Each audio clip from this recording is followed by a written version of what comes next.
If you're in trouble, or hurt, or in need, go to the poor people. They're the only ones who will help. The only ones. This is a quote derived from John Steinbeck's American classic, The Grapes of Wrath. This book takes place in the mid-1930s, while Americans were facing the Great Depression. The place is Oklahoma, during the infamous Dust Bowl.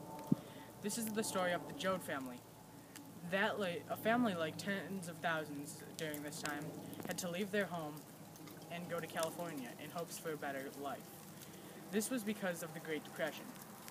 The book gives a real connection in how there is still poverty in the world in every place. This book portrays poverty in a very realistic manner. They show a man named Muley, who is a good man, but he is homeless, and could have a home if he wasn't too proud to let go of all he has worked for. And I believe that is more realistic than how other people portray it, in the sense that, people who are bad have this kind of misfortune happen to them. But he is a good man, and he still has this happen to him. Sometimes things just don't play out the way you want them to.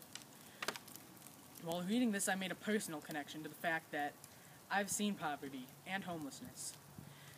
And it happens everywhere, and I think everyone has seen poverty, whether they can recognize it or not.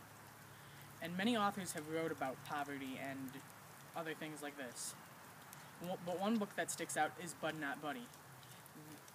The only difference between these, to me, is that they're in a different time period, and Bud Not Buddy follows the eyes of a child, while Steinbeck follows the eyes of one of the oldest sons. But Steinbeck captures the truth about this time, and he doesn't sugarcoat it. He does this when he shows the main character Tom and his family seeing people with nothing, and others with everything.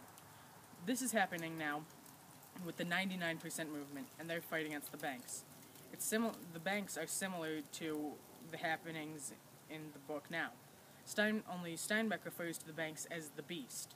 That is showing how they were ruthless to homeowners and those who were poor. Steinbeck also has a phenomenal character development, which I think makes this book a classic. One example is the main character, Tom Joad, and even though he is a good man, he still has his demons to face down, and he is trying to keep a good relationship with his family.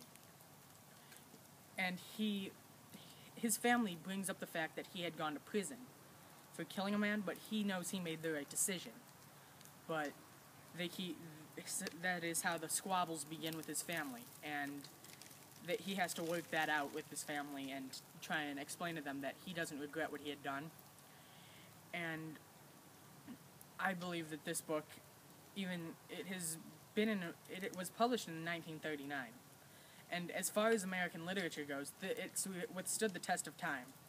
Because of its theme, which is, with perseverance, there will be always hope for a better tomorrow.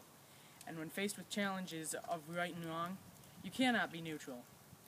You must take a stand and pick right or wrong, whichever side that may be.